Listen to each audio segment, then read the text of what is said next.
Hi, my name's Paul Grogan and welcome to episode 43 of the Gaming Rules podcast, where I talk about the games that I've been playing and various other things that I've been up to. Now, for those of you listening to these podcasts in order, you might have just gone from episode 42 to 43 and not notice anything. However, for those regular listeners, you'll know that it's actually been quite a while since the last podcast. In fact, it's been over 6 months. Now, don't worry, this is not going to be a 4-hour episode where I cover all of the games that I've been playing in the last 6 months. But before jumping into this new podcast, just a quick explanation of what went on, or at least as much information as I'm comfortable sharing. Now, a lot of people do share a lot of personal information on social media, and I tend not to do that. I'm a fairly private person, and I don't generally like people to know what's going on. So I'm going to completely change that now, and I'm actually going to tell people some things that not even close friends of mine know. Now, in the summer of last year, my life took a bit of an unexpected turn, and it was a very difficult situation. I tried my best to work through everything, put on a brave face and carry on as if nothing had happened. Basically, my mum got diagnosed with cancer. Now, she's been ill for many, many years with various illnesses and ailments. And as I've got older, I've actually spent the last sort of 5 years of my life knowing that one day I was going to get a phone call with some bad news. Now, you could just say, oh, that's just pessimism, but I've had this feeling in me for a few years now that, you know, eventually something was going to go wrong. Now, I got that phone call last year, just before Gen Con, and over the next couple of months, my workload went absolutely crazy through some fault of my own and some not, and I found myself pulling like 90-hour weeks for about 5 weeks solid. Now, I'm not afraid of a bit of hard work and pulling the occasional, 16, 20-hour day even, or even an 80-hour week once in a while. That's fine. If that's what it takes to get the job done, that's absolutely fine, and we've all done that. But doing that every week, non-stop, is enough to drive anybody insane, and it kind of did a bit. Anyway, my mum went through a number of operations, which, considering her underlying health conditions, was very, very worrying. But I'm pleased to say that she is still with us. The cancer was all clear. She's had the all clear. However, the operations that she had were fairly serious, and there's been some side effects of them, which is still something that we worry about, and my dad has to deal with on a daily basis. As I say, some people listening to this will probably be fairly shocked. Some people listening to this might even be friends of mine who I see on a regular basis who don't actually know this. But this is one of the things that happened last year. After Essen, something had to change. And one of the things that had to change when I got back was that I stopped the podcast. My intention was to just put it on hold for maybe a few weeks, maybe a couple of months, just while I managed to catch up and get things right again. Because I felt that the podcast in the previous few months before it stopped was actually in a really, really good place. Now, guaranteed, I don't have the huge download figures or the engagement that a lot of the big players have, but I was really happy with where it was. I had some pretty big guests on the show, and I was enjoying the podcast a lot more than I used to. But then November came and went, so I said to myself, right, December, I'll get back onto it in December. And then, unfortunately, December just went crazy, haywire, and there was loads and loads of work going on, and I thought, right, I'm not going to do it in December. Maybe over Christmas. And then Christmas came and went, and I thought, right, next year, I'm definitely going to start the podcast again next year. And the longer it went on, the harder it became. I'd somehow built a mental wall in my mind around the podcast that even the thought of doing it again actually caused me to have anxiety and panic about it. So that wasn't good. So I was thinking, oh yeah, it'd be really nice to do the podcast again. And then I'd start, getting all nervous about it all, and so much that I just went, oh no, step back away from that. And I just couldn't bring myself to do it, even though I wanted to. And now here it is. So I guess if you're listening to this, I've managed to do it. And for those people who have supported me, you know who you are. I can't show you my appreciation enough for helping me get back onto this. And I'm hoping that with this episode going out, I'll be like, what the hell was I worried about? This is all fine. This is cool. But anyway, now that you've listened for the reasons for the delay, what's this new podcast going to be like? Well, to be honest, I don't really know.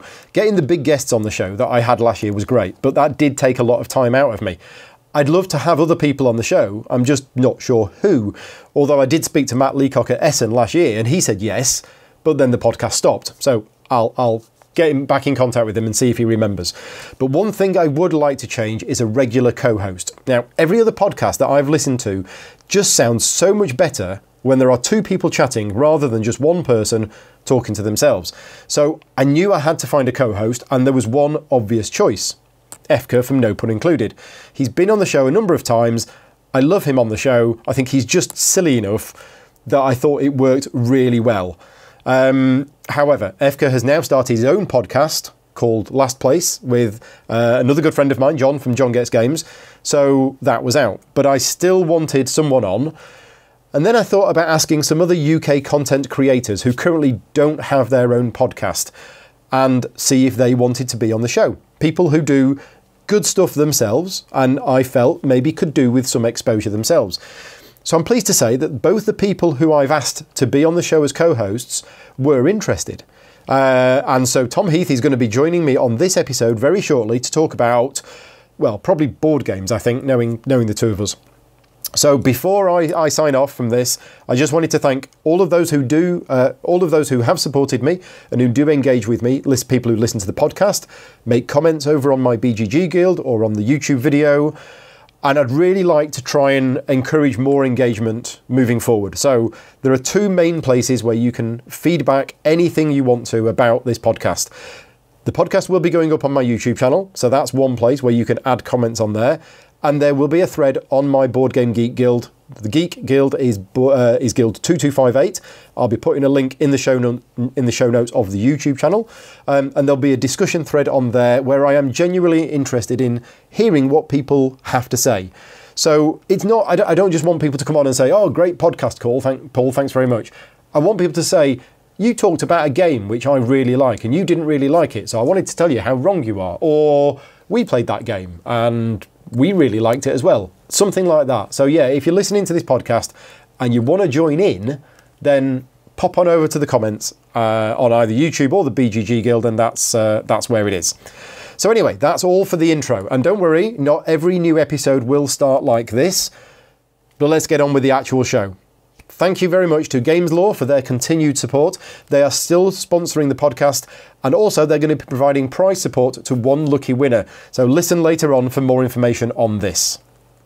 So the next thing is to welcome to the show Tom Heath. Hi, Tom. Hello. Before we go any further, just tell the people a little bit about yourself. Well, I'm Tom, and for the last year or so, I've been making videos on YouTube where I play through board games mainly. I also I'll talk about them at the end now, and I do a news video sometimes. But yeah, it's me with a shaky camera in my hand, playing through board games, sometimes on my own, sometimes with a glass cat. Marty. Yeah. Marty the glass cat. Nuisance. So you started about a year ago. You've not been on any podcasts before, so this is the first one for you. Yeah, that's brand new. Excellent. I'm going to be putting links in the show notes to Tom's stuff so that you can check it out later on. But anyway, the first thing that we're going to talk about is some of the games that we've been playing recently. What Paul has played. Now, we've both been playing a lot of Gloomhaven since it came out. And we could spend the next 2 hours just talking about Gloomhaven, but we're not going to do that. But for those people who don't know what Gloomhaven is, where have you been? It's been the #1 game on the hotness list for the last, I don't know, I've lost track, 2 months, 3 months, yeah, something like that.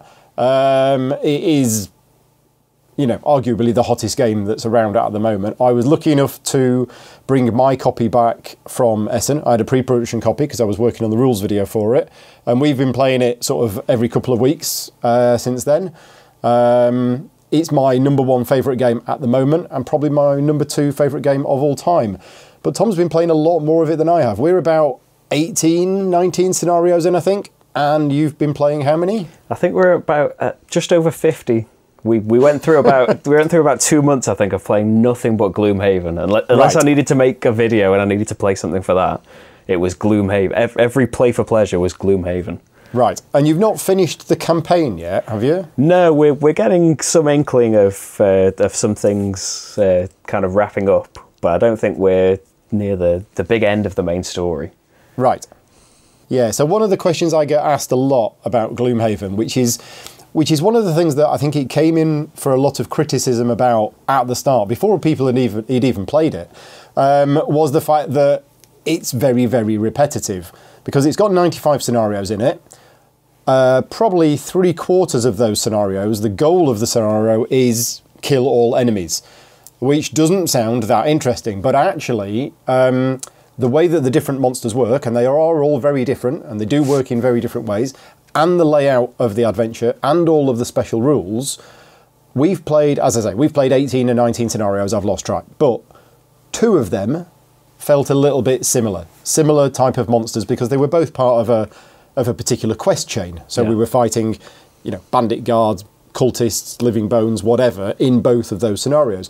They felt a little the same. However, every other scenario has felt very different. And in fact, the last probably, 7 or 8 scenarios we've played, after we've played it, everybody has sat around and gone, wow, that felt so different from anything else we've played. So the people who did think it was just going to be repetitive, boring grind, it's just not true. Not true at all. It's surprising how the monsters will work together differently as well, or use things that you think you're setting up for yourself really nicely. There might be a new monster that suddenly turns things on its head a bit. And the monsters you're fighting tend to be really tied to the story as well. The reason that you're fighting them is all explained. The reason why such and such is in this room, or why you're fighting a particular person, it's all explained for you in the paragraphs that you start the scenario with. Yeah, I mean, we've been loving not just the actual game itself, but the underlying storyline, the evolving game world, the character progression, all of that stuff. It's just been fantastic. It's very good at teasing it out to you. I've seen a few people that have just started the game talking about, well, where is the background, where is the story in this, and it will come to you if you keep playing. Yeah, I think a lot of people like to be overly critical of it, or they're looking for something, else. But being somebody who's played many other dungeon crawlers and things like Descent and Descent Road to Legend, this blows it out of the water. Not just for the mechanics, but the in-depth storyline and the way that the world evolves has been fantastic. Now, we did reach a bit of a milestone for me. We retired our first character probably 3 scenarios ago, but that wasn't me. I've just retired my first character. So I've been playing the same character now since I started. He got to level 7 and he managed to achieve his personal quest, so that's it. He's retired, he's gone off, and I've now got a brand new character, and that's going to be quite a bit of a challenge for me, because you get used to playing the same character, and it's far more than just a movement value, an attack value, and a special ability. There's so much involved in the card play and how the character works and all of the equipment. It's quite complicated. It was quite heartbreaking, the first retirement as well. I really loved that character. You've retired a few characters now. Yes, I've retired 3, and I thought I'd be a bit used to it. I was kind of okay after the second one, but the third one was my favourite character, so I'm still reeling from that a little bit. Right. I haven't played my 4th, but that's going to be next. Right. So we could go on about Gloomhaven, but we're not going to. I feel like I'm being paid to advertise it whenever I talk about it. Well, you're not being, so that's fine. So other games that we've been playing. I played a game of Lancaster the other week. Now, Lancaster it's not a new game.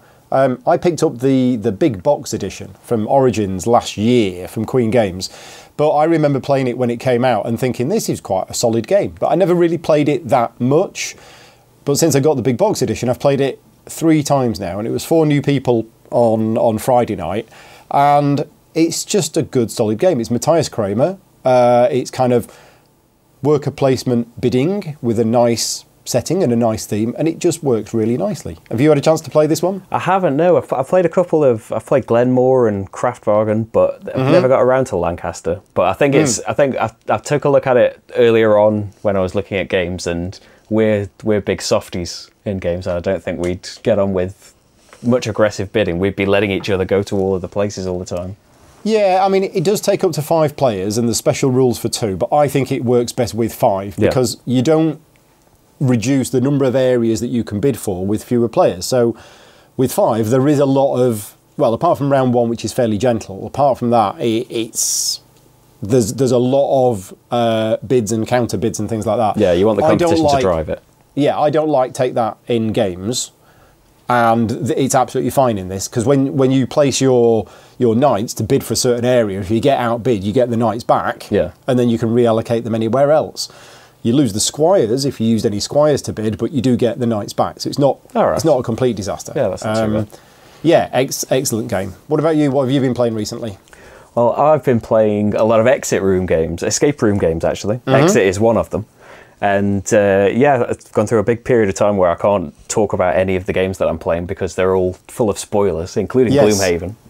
But yeah, there's three different kinds. The first one's kind of separate. It's Escape the Room. That's been out for a little while, I think. I remember that last year or the year before even. Yeah, I think it's been a bit of a while. They're the ones that I'd never looked at because there were 3+ players. I never understood why, and now I've played it, I still don't understand why. Because you could do it on your own if you wanted to. They are kind of geared towards having a party and having a lot of people around. The rules keep mentioning that, of setting the atmosphere and all this stuff. And there's some of the puzzles are more practical than in Exit and Unlock. There are things to arrange, or I don't want to spoil anything, but yeah, they're kind of probably the easiest that I've played, but a good introduction to it. But if like me, you've been avoiding them because you haven't got 3 players, then there's no need to worry about it. The other ones are the new ones, Exit and Unlock. And they're kind of similar in that they're trying to bring it all to cards. You have puzzles on cards, and you're roaming around different locations trying to find all of the pieces to these puzzles. And then Unlock uses an app where you're looking for a code to get through a door or something like that, and the app will handle all the hints and the timing and telling you whether you're right or wrong. And Exit is kind of all practical. It's all handled by cards. The hints are on. If you're stuck on a puzzle, you can draw a card from the hint for that particular puzzle, and the first card tells you, well, the puzzle is kind of about this, but you need these things to solve it. Have you got these things? And that's a nice little way of, you haven't really had a hint yet, you can still solve it all yourself. It's just making sure that you've got all of the stuff that you need. And then later on, it'll give you more obvious clues. Okay, see, I've got Unlock, and I've played through it. I worked as editor on that game, so I got a copy of that and played through that. And yeah, you're right, as you say, that's purely card-based, and it uses the app to do all of the clues and all of the codes that you need to put in. So you're saying Exit doesn't come with an app at all? No, everything's handled by cardboard, yeah. Even putting the answers in, it comes with a decoder wheel thing where you have to line up all of the separate discs in it and that gives you a card number, and there's a nice little system anyway of making sure you've got the right answer without, just if you pulled the wrong card, it wouldn't just spoil a load of things for you. Right. It's quite a nice little system. See, the plan was that I'd be getting a copy of Unlock, which in the UK and the EU, well, we are EU for the moment, but it's released as one box with 3 scenarios in it. Now, in America, they've released it as 3 separate boxes with 1 scenario in each. But Exit is individual boxes for each scenario, isn't there? Yeah. Yeah, and a friend of mine was going to get the Exit, I was going to get Unlock, we'd play through them and we'd swap them. He now says we can't do that for Exit because Unlock is completely... Well, you can't replay it because you know it, but you can then sell it on or you could lend it to somebody else. But I believe that Exit, it's not possible to do that because it actually destroys some of the components. Is that right? It does even say on the back of the box that this is a one-time thing. You will be ripping things up. You will be drawing on things. You can't use it again. But we tried to not do that, and we didn't really have to go to much effort to make it resettable. There's a few times where, say, you needed to fold a page in the book to solve a riddle. We could just imagine it, or you could photocopy it if you needed to work it out. And if we needed to cut things up, then say we needed to arrange a shape that's on a card, then you're supposed to cut the card up and then arrange the pieces. But with the magic of phones and things, it didn't take as much effort to make it resettable, and it's still the way it was when we got it now. That's interesting, because I quite often, I've got Unlock myself, and I've actually run that at various events and for friends, and I've lent it to people. And obviously with Exit, I didn't think I'd be able to do that. But if you're saying it is possible with just a little bit of extra work, then it's not very much. I suppose if you were trying to impress people with it, then it might be a shame to say, okay, what we're supposed to do here is all of this fancy stuff, but we're gonna. But don't. Yeah, but don't do that because I want to keep it nice. Yeah. You're supposed to, and I suppose if you had a big group, then people are only paying a couple of pounds each to play through it, so it wouldn't really matter if you're only playing through it once. Exactly. One thing that I'm curious about, and I'm actually going to ask this as a question on my BGG Guild. So if you're listening to this podcast and you've played through Exit, what do you do with the box afterwards? And I suppose this question also applies to Pandemic Legacy or any other legacy games, not counting Gloomhaven, because although Gloomhaven is technically legacy game, I think it's completely replayable afterwards anyway. But Pandemic Legacy isn't really. And Exit, unless you do your approach, isn't replayable. So let's say you've bought the 3 boxes of Exit, you've played through them, you've cut the cards up, you've folded the paper, you've ripped the box in half, you've done all the stuff that you're supposed to do. What do you then do with the game? Do you throw it in the bin? Because you can't sell it, you can't lend it to anybody. But I like to have the games on my shelf. I like to keep the games in my collection and have them on the shelf. So I wouldn't want to throw it away. But if I didn't, I'd be sat there with a load of boxes just looking pretty that I'd never be able to use. So yeah, that's the question for the BGG Guild. I'll post a link to it in the show notes on the YouTube channel. But yeah, what do you do with legacy games once you've finished them? Do you throw them away, or do you keep them on your shelves and what have you?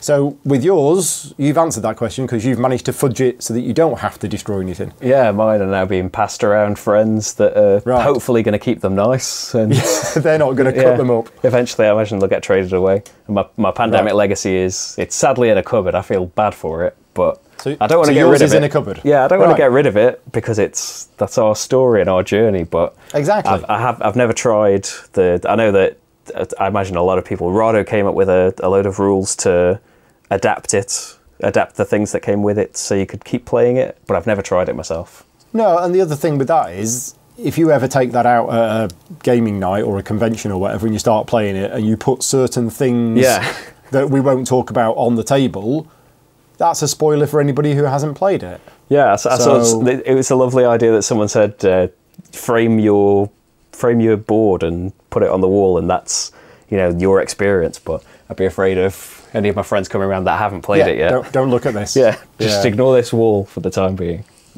So another game that I've been playing a lot of recently is Yokohama. Now, I'm doing a number of rules videos for Tasty Minstrel Games at the moment. Yokohama is one of the ones they wanted me to do. As of the moment of this recording, I am making very good progress with the rules video, and it should be out in the next few days. But in order for me to be able to do a rules video, I need to obviously learn how to play the game, and then preferably play the game as well, at least a couple of times, just to get a good feel of it. Because obviously when I'm doing that, I'm having to teach people how to play, so I get practice at teaching people, which means I then get practice at, teaching people the rules, which helps me then write the script.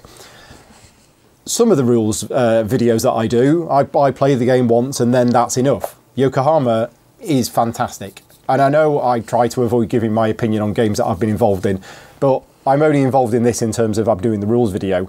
I've had nothing to do with the development or the design of the game or anything like that whatsoever, and it absolutely blew us away. First time we played it, it was fantastic. And then played it again, and it was fantastic, and I taught more and more people. And I've recently taken it to Bacon, and I think it must have got played 7 or 8 times at Bacon, because I taught some people, then they said, oh, can we borrow it? And then they borrowed it, and then they went and taught some more people, and then other people came over and said, oh, I've heard you've got a copy of Yokohama, can we borrow it? We want to play it.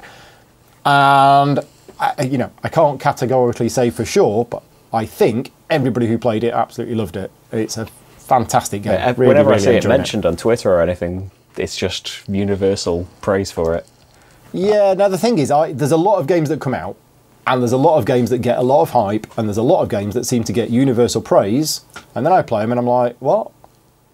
I'm not getting it. So, I don't know, there is the whole marketing and hype train, and some games are probably talked about more favourably than, I don't know, but Yokohama is one of those which, when I heard people playing it and they were all raving about it, I was like, oh yeah, whatever, another one. And then I got it and played it, and I was like, oh, okay, no, this one is special. No, that's cool. And It lives up to it.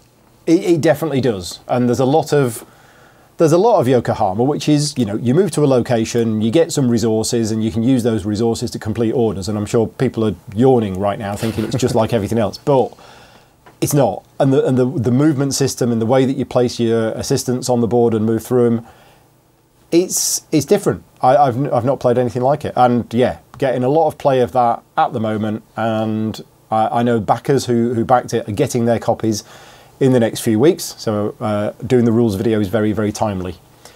So back to you. What about another one you've been playing? I've been playing Card City XL. That's actually a video just went up for that. Went up today, yes. Yeah, the Kickstarter's just started for it. Right. That's a game where, if anyone's familiar with Alban Viard's games, he's had Card City before in Town Centre, these games where you're building up a city that's got residential, commercial, industrial, and the trick with his games is that if you satisfy certain conditions, the areas will grow by themselves. And you can multiply the points and things that you're getting. So this is Card City from a few years ago, but I remember it. He's thought of different complexity levels for it now, different victory conditions, and different variants that you can play with it, and multiply all these different combinations together. And it says that there's 240 ways to play it. I haven't played a fraction of that, but that's impressive to have that many variations in the game. And the ones that we've played do feel quite different as well, surprisingly different. So the game's not out yet. You've done a video for the Kickstarter then? Yeah, I've got a prototype that it looks pretty much what the game is going to look like, I imagine. But I've got just laminated cards and things, but all of the rules and things are all set up for the final game. Yeah, cool. So moving on to gaming news, and one of the things that I wanted to talk about here is something that I actually know very little about. So I thought it would be quite fun just for me to start talking about something that I don't really know much about. And that's Games Workshop. Oh, good. I don't know anything about that either. Well, so it's going to be basically listen to Paul and Tom and talk about stuff that they have no idea what it's about. But I've been a gamer for a very long time. I remember Games Workshop when it started in England. And I remember when I was a kid begging my dad to take me to Games Workshop in Manchester because that was our nearest one. Because Games Workshop at that time was the game shop that sold everything. So if I wanted, any Car Wars stuff or any role-playing stuff or whatever I wanted, we had to go all the way into Manchester and we bought stuff from Games Workshop. And then Games Workshop started doing their board games in the 80s, and that helped me get more into the board games. Guaranteed, a lot of those board games, I'd never play again now, but Games Workshop were very influential in sort of my gaming upbringing. And then as the years went on, Games Workshop took the big decision to basically stop stocking anything other than their own products. You'd walk into a Games Workshop and it'd be walls full of Warhammer, and then another wall full of 40k, and then something else, and then the rules kept changing every few years, and miniatures became £10 each, and the target audience seemed to be a lot younger, and just completely lost interest in every single thing that Games Workshop ever did and put out. Yeah, that's pretty much the only Games Workshop I've known, really. Yeah. I played Warhammer a little bit about 10 years ago for maybe a year or two. And yeah, I think I went through at least 2 different army books in that short little time. Because that's it. You have to buy the rule book, then you have to buy the pack, then you have to buy the miniatures, then you have to buy something else. Especially if you want to play in the shop, and everything's got to be at least base coated. I remember that getting shouted out quite a lot for not having base coated miniatures. Okay. And then obviously, as a company, I think they did very well. They were very big, very successful. They did very well. But from the gaming hobby side of things, they did a lot of things like said, right, you can't sell our games anywhere on an online store. You can only buy them from us. The rule books, they a few years ago, they took everything down from BGG. Every player aid or fan rule or anything like that, they went through an absolute trawl of BGG and just took everything down. Wow. So there was very, very little information about them. Anyway, this is all the old Games Workshop. Now, things have been moving in the land of Games Workshop, and over the last 6 months, more and more information has been coming out about what they're doing, and it's made me pay attention. Now, I'm not saying I'm going to start going out and buying Warhammer 40k, but what they're doing now is doing new versions of the game. They're making their rulebooks available online, which was like, they're doing what?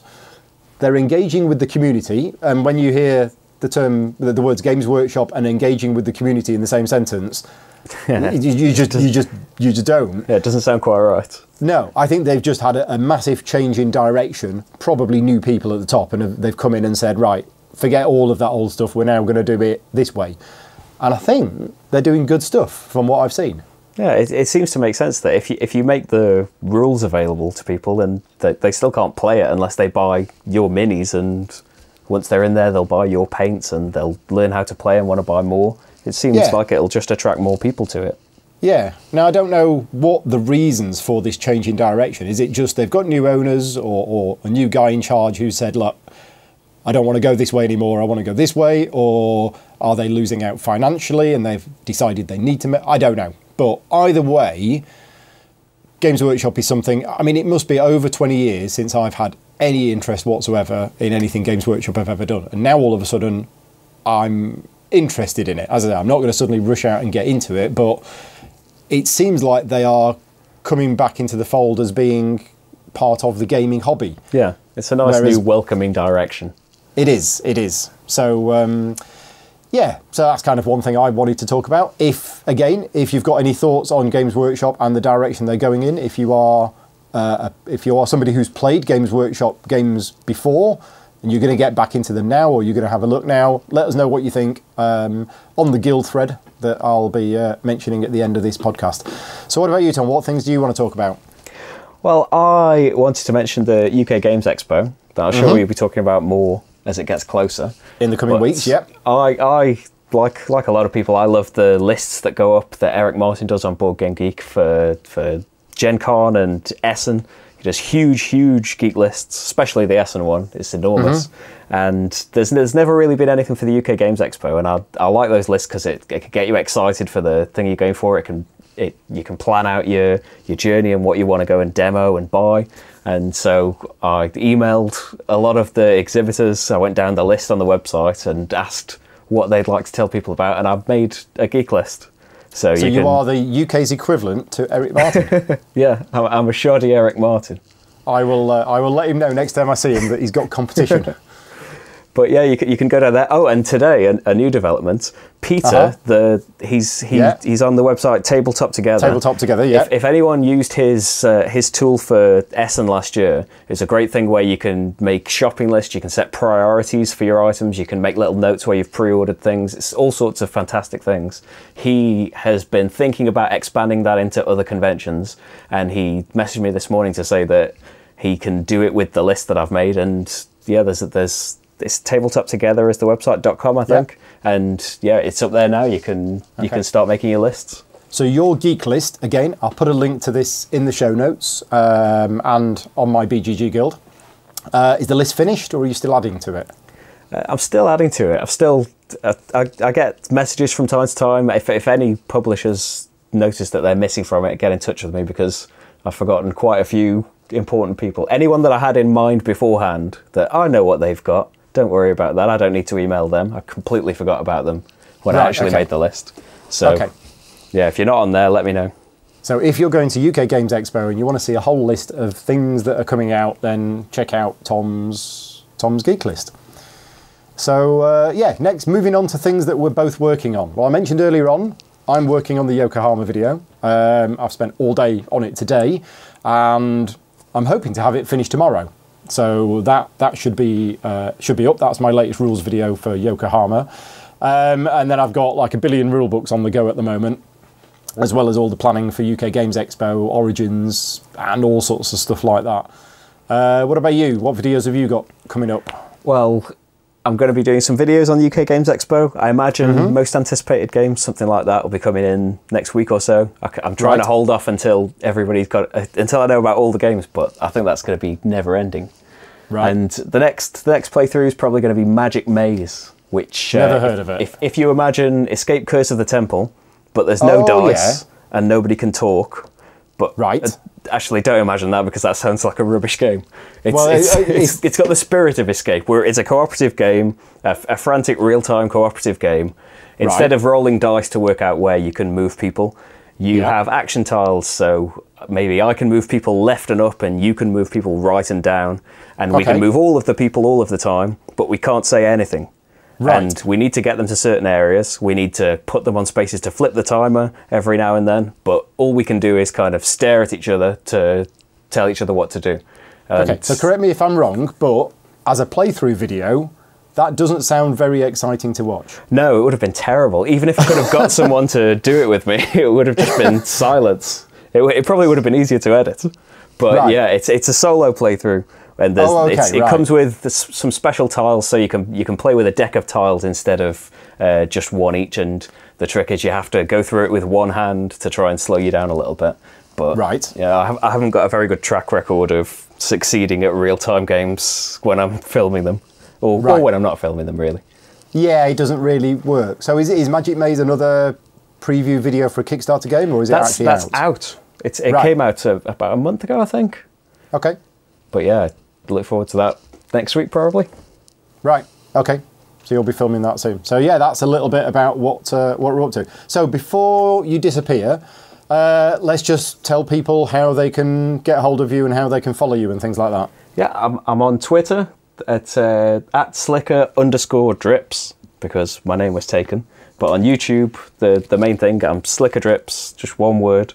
And I realise that nobody will like the name, but that's the name. That's how you can find me. Right. Okay. I'll put links to this in the show notes again on the YouTube channel, so people can find you. And yeah, I think that's probably about it. So this is how the show is going to be from now on. I think experimenting with what we're going to talk about. Obviously, a lot of it is similar to the old podcast in terms of, we just talk about a few of the games that we've been playing, but I wanted more of a relaxed feel and more of a sort of chat approach to it, and try and get a bit more engagement as well from the community if they've got anything that they wanted to say on it. So thank you very much for being on the podcast. The plan is that I will have you on again as a co-host in a couple of episodes' time, if you're happy with that. Yeah, great. And yeah, thanks very much for being on the show. And thanks for having me. Bye, everyone. Competition time! So to mark the occasion of the podcast restarting again, Games Law, the sponsors of the show, have kindly donated a £25 gift voucher, which one lucky winner can win.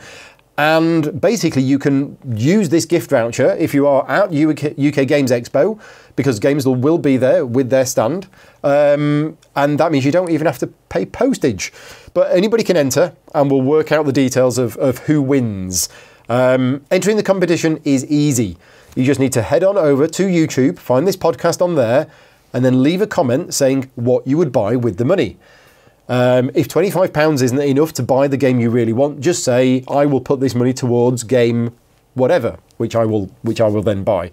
I'll go through all the replies and I will pick a random winner on the next show.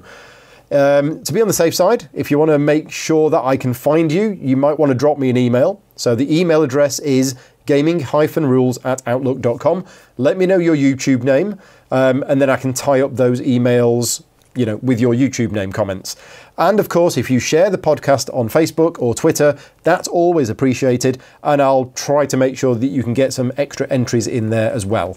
So yes, send in your entries, and I will make a draw on the next podcast to see who wins. Now, next time, podcast 44 is all lined up and planned. And it's going to all be about Matt and Matt. So, first of all, Matt Evans from Creaking Shelves, which is a UK written reviewer. He's going to be joining me as co-host. And Matt Leacock is going to be joining me for a short interview. So, if you have any questions for Matt, either Evans or Leacock, then please post them on the BGG thread, which I will be starting as well. And I'll put a link in the show notes on YouTube for a link to that thread.